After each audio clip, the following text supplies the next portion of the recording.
be showing you guys some of the best creative maps you can use to improve in Chapter 3. As always, drop a like on the video if it helps you or you enjoy it, and subscribe to the channel. And without further ado, let's hop into it. Our first map is going to be Raiders Piece Control Practice Map V3. There's over 25 drills to master piece control, and there's infinite repetitions. In my opinion, this is the single best practice map for Chapter 3. You'll spawn in a hub that looks like this with all these weapons in front of you, and of course it's already updated for Chapter 3, so we have like the striker pump, we have the MK7, we have the Stinger SMG, and this map is already updated with sliding, so you can incorporate sliding into your piece control practice as well, which is super cool that he already updated his map to include all these guns and this sliding, because sliding is a super important aspect of Chapter 3. If you haven't already seen some of the clips, people are already getting insane with sliding. They're incorporating it with high ground retakes and just their overall build, and they're making some absolutely crazy plays with it. So it's pretty easy to tell that sliding is definitely going to be a huge part of the game, and it's one of those things where you're either gonna have to learn how to use it well, or you're just gonna get left behind in skill. So over here we have a bunch of basic piece control drills. These are really good for beginners or just warming up before you hop into the more advanced sort of stuff. And then over on the far right we have piece control tunnels, which are also good practice. However, I do like just the normal piece control drills more than the tunnels. So as with all Raider 464 maps, these maps are super optimized. So any of these boxes you shoot, you teleport straight to the drill, and then you can actually shoot the numbers and it'll give you a description of what you're supposed to do. Either go for piece control from low ground, triple edit up, or side jump and then fully box the bot.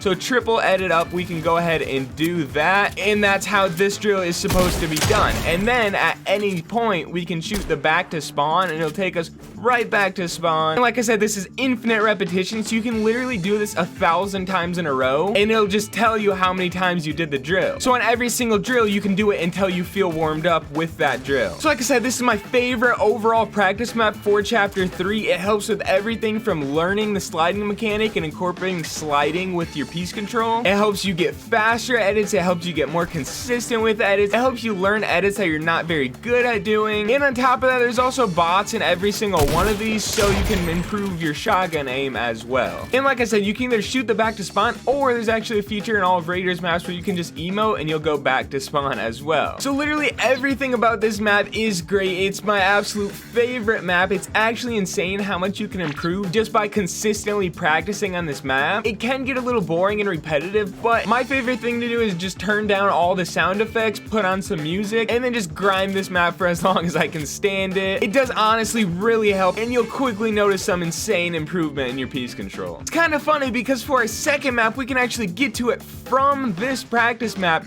and it's gonna be over at matchmaking. It's gonna be Raiders 1v1 aim trainer. And you'll notice 2 of the 3 practice maps in this video are from Raider 464, and that's for a reason. He doesn't put out many practice maps, but when he does, they're such good quality. If you don't know who Raider 464 is, he's an insane player anyway. He has insane mechanics, he has crazy aim, he's overall just a really crazy Fortnite player, and he's also a super talented map builder, so when he's building these practice maps, he knows exactly what to put into these maps for the highest quality of practice. So this map here is his 1v1 aim duel. You'll spawn in here, and I'm by myself because I'm in a private match, but you can actually find a new opponent right over here and it'll randomly matchmake you with someone. Or what I suggest even more is actually playing against a friend, because it just gets more competitive. But anyway, you have 2,000 to 10,000 HP chambers. You want to make sure you and whoever your opponent is run through the same one, so you guys have the same amount of HP. Obviously, if you go through 2,000, the drills will get over quicker. If you go through 10,000, the drills take forever. And then we have 5 different sections, from glider tracking to box fight duels, and each section has a ton of different scenarios, so you have a ton to choose from. And the reason that I'm including this 1v1 aim duel in the best practice maps for Chapter 3 is because this season close range aim is completely different from other seasons. Right now shotguns are pretty weak while SMGs are super strong, so this chapter is going to be super important to improve your close range aim and be accurate with those shots, especially with SMGs. Lately, a lot of people haven't even been running a shotgun because just running 2 SMGs is so much better than a shotgun. You'll win almost every fight. It's something that's super interesting for us controller players. Aussie Antics, who actually used to work for Epic, confirmed with the Epic Games developer that they actually nerfed aim assist this season. What he said on Twitter was that when you're in a box close range with someone, Fortnite has intentionally made it so controller players lose aim assist with their shotgun and in their SMGs. And there's been a lot of people on Twitter complaining about how aim assist is bad and it's really hard to hit these shots, and that's why. So if you're on controller, you're definitely gonna need to practice your close range aim this season, especially with shotguns and SMGs. And that's a huge reason why this map is gonna be so important to practice this chapter. So like I said, you can either play with randoms, or I suggest playing with a friend. A lot of these modes are super competitive and they come down to the wire, so it's super fun to be in a party or in a call with your friend and you're playing these. It can get really fun and it's super good practice, so overall it's a super solid map that you're gonna want to practice this chapter. The last best practice map to use this chapter is actually gonna be Finest Realistics. He has a 1v1 and a 2v2. I personally like the 2v2 more, and I know this isn't a traditional practice map, but I'm telling you, it's gonna be some of the best practice you get all chapter. The good thing is most of the time you end up with strikers, which are the new shotgun for this chapter, so they're super good to get used to. It also has a point system, so you play against players that are typically in your points range. And so as you can see my loadout, I got the MK7 and I got a striker pump, and it's super good to just warm up on as well. When you first get on, instead of just going in free building, hop into this map because it warms up literally everything from your aim to your piece control to everything you're gonna need in game. It is so good to warm up, and these are all real fights against real players. There's real loot, and there's obviously limited mats. I'm completely out of mats right now, and as you can see, it cost me the round. I lost right there. So because these are all real fights, they really help you directly practice in-game fights, which is super nice. And I've also found it to be a super good map to actually take breaks on when you're playing arena, because when you're playing arena, especially when you play for so long, you get kind of stale. You're only getting like a couple of fights per game, so every like 20 minutes, so you need to re-warm up your mechanics. So after like 3 to 5 arena games, I'll hop into like realistics for 5 to 10 rounds and play those, and then I'm ready to get back into arena. It's not necessarily a traditional practice map, but again, it is one of the best practice maps that you'll play. You can improve a ton and it's really fun to play. Because of the super high action, I think it's more fun than playing anything else in Fortnite right now. So those are gonna be the top practice maps for chapter 3. Drop a like if you enjoyed. I hope to catch you guys in a future video.